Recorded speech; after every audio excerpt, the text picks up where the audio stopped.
Quel impact aura la rentrée scolaire de lundi sur l'évolution de l'épidémie? C'est une question qui préoccupe pas mal d'entre nous.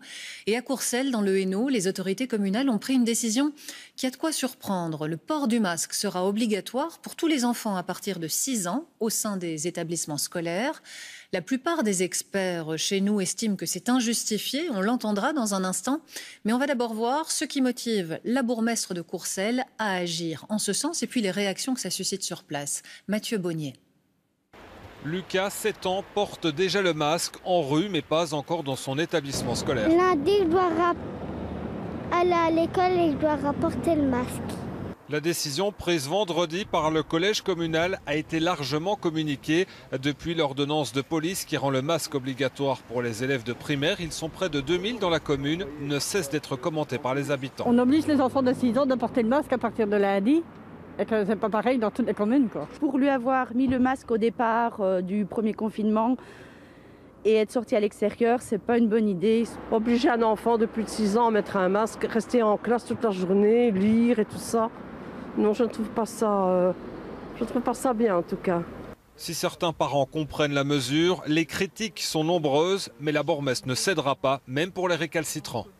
Il y a aussi des réactions très vives de parents qui annoncent que l'enfant ne portera pas le masque parce qu'eux-mêmes ne le portent pas et ils s'opposent à toutes les règles qui sont établies depuis le début de cette crise. Et ça, c'est criminel. Et donc, tout enfant qui viendra à l'école, que le parent l'accepte ou ne l'accepte pas, ça, c'est le risque que lui veut prendre. Mais en tout cas, quand ils passeront la porte de l'école, l'enfant, s'il n'en a pas, recevra un masque et le portera. Concrètement, la mesure s'appliquera aux enfants entre 6 et 12 ans des 18 écoles, tout réseau confondu. Le port du masque sera obligatoire en classe, mais pas dans la cour de récréation et lors du repas de midi et des activités sportives. Des règles fortes que le collège de Courcelles aurait voulu voir appliquées à un niveau national. Le gouvernement devait prendre la décision soit de port de masque, soit de suspendre, ou soit de faire de l'hybridation aussi dans le fondamental. Et face aux critiques extérieures venues des 4 coins du pays, la bourgmestre et son échevin de l'enseignement persistent et signent. La mesure sera d'application jusqu'au 13 décembre. Et on précise que le port du masque pour les jeunes enfants n'est recommandé ni par le gouvernement fédéral, ni par la Fédération Wallonie-Bruxelles. Et pour les experts que nous avons contactés, il s'agit là d'une mesure inutile et inefficace. Je vous propose d'écouter à ce sujet le docteur Pierre Smesters de l'hôpital des enfants à Bruxelles. Pour les 6-12 ans, il n'y a pas de signaux d'augmentation de la transmission qui soient significatifs. Il n'y a pas zéro transmission. Ça, c'est jamais le cas, mais c'est très faible. Et l'efficacité de cette mesure n'est pas démontrée. Il n'y a pas beaucoup d'études, mais les études suggèrent qu'en dessous de 15 ans, l'adhésion au masque est très mauvaise. Et si on met un masque n'importe comment, qu'on y touche tout le temps, l'efficacité et la protection est complètement détruite par ces manipulations-là. Et donc, il n'y a pas de raison objective d'imposer le masque dans cette tranche d'âge-là. Et il y a des données qui suggèrent que ça peut même être difficile à implémenter. Voilà donc pour cette réaction. Dans les chiffres du jour, il y en a un qui marque les esprits. Le nombre de décès en Belgique a passé la barre des 14 000. 14 106 personnes sont décédées des suites d'une contamination au Covid depuis le début de l'épidémie. 6 762 personnes sont actuellement hospitalisées. Ça continue de baisser, mais pas en soins intensifs où c'est stable. Depuis une quinzaine de jours, on assiste à une baisse très sensible du nombre de personnes qui vont se faire tester. Est-ce là une bonne nouvelle? Pas vraiment. De nombreux professionnels plaident aujourd'hui pour que l'on reprenne les tests chez les personnes asymptomatiques. Mathieu Bonnier, Marie Bourguignon. Souvenez-vous, il y a quelques semaines, ces images de centres de testing débordés, ces embouteillages font désormais partie du passé. Dans ce laboratoire liégeois, le nombre de tests analysés diminue de jour en jour. À la place d'avoir 2500 à 3000 dépistages, nous sommes tombés sur 1000, donc à peu près 30% de notre activité. Maintenant, vu l'importance que ce sont toutes les malades, on doit rendre les résultats les plus vite possible. Donc la pression sur le travail reste présente, mais on a moins de quantité à gérer. Cette diminution du nombre de tests est due au reconfinement de la population, mais aussi au fait qu'on ne teste plus les personnes asymptomatiques. Alors, s'agit-il d'une bonne nouvelle? Ce directeur de laboratoire a un avis nuancé. On est plutôt optimiste dans la mesure où on a l'épidémie qui plafonne et qui est plutôt en diminution. Donc de ce côté-là, nous sommes contents. Maintenant, je ne sais pas si c'est en dépistant uniquement les patients symptomatiques qu'on contrôlerait éventuellement l'évolution après cette seconde vague. Donc il faudra probablement revenir à un dépistage plus large chez des patients asymptomatiques pour maintenir un tracing là où il y a eu des contacts étroits. Même constat du côté des médecins généralistes. Les patients qui viennent pour des tests Covid chez eux sont moins nombreux. Pierre Betts représente plus de 300 médecins dans l'agglomération de Charleroi.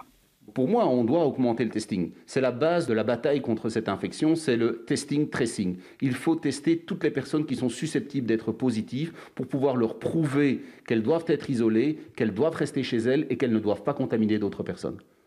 On sait, on a vu au moment où on testait les asymptomatiques en contact avec un Covid positif, on a vu des personnes totalement asymptomatiques être positives. Aujourd'hui, ces personnes, on passe à côté.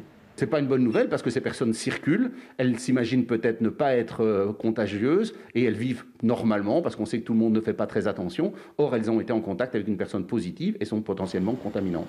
Cette diminution du nombre de tests pose également un autre problème, celui des chiffres qui ne reflètent plus la réalité de l'épidémie chez nous.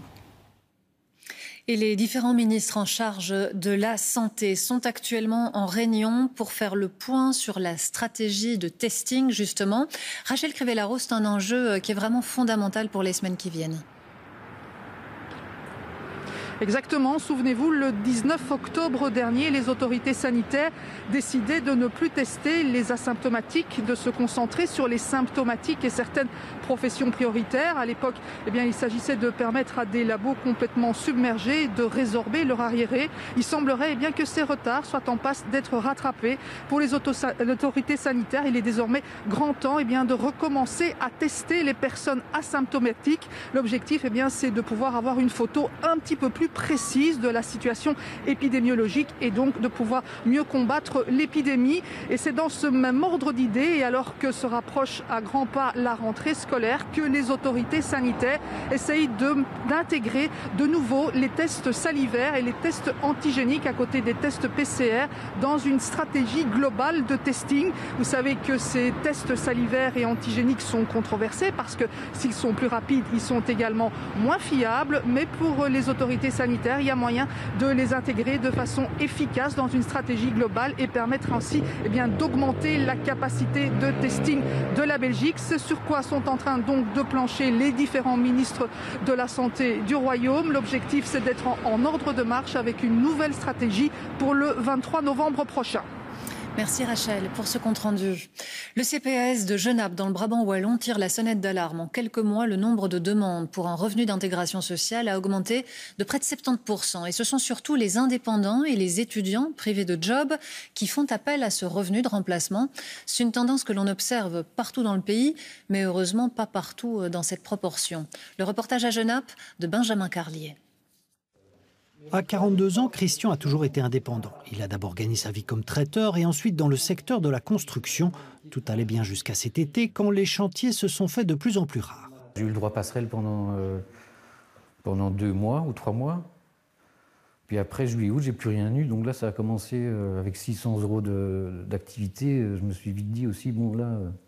il va falloir bouger, quoi. Il a donc été frappé à la porte du CPS de sa commune. Il bénéficie depuis le mois de septembre du revenu d'intégration sociale, soit 1 150 € comme père célibataire avec 2 enfants à mi-temps. Un montant qu'il perçoit à condition de suivre une formation de 3 ans pour devenir boucher charcutier. J'ai besoin d'un minimum de revenus pour pouvoir assister aux cours et faire mon stage, 38 heures semaine. En quelques mois à peine, les demandes de ce genre ont explosé auprès des services du CPS de Genappe. Beaucoup d'indépendants comme Christian, mais aussi des étudiants qui n'ont plus de travail et dont les parents se retrouvent en difficulté financière. En janvier, nous avions 65 personnes qui percevaient un revenu d'intégration sociale et en septembre, nous en avons 109. On a une croissance très importante de près de 70%.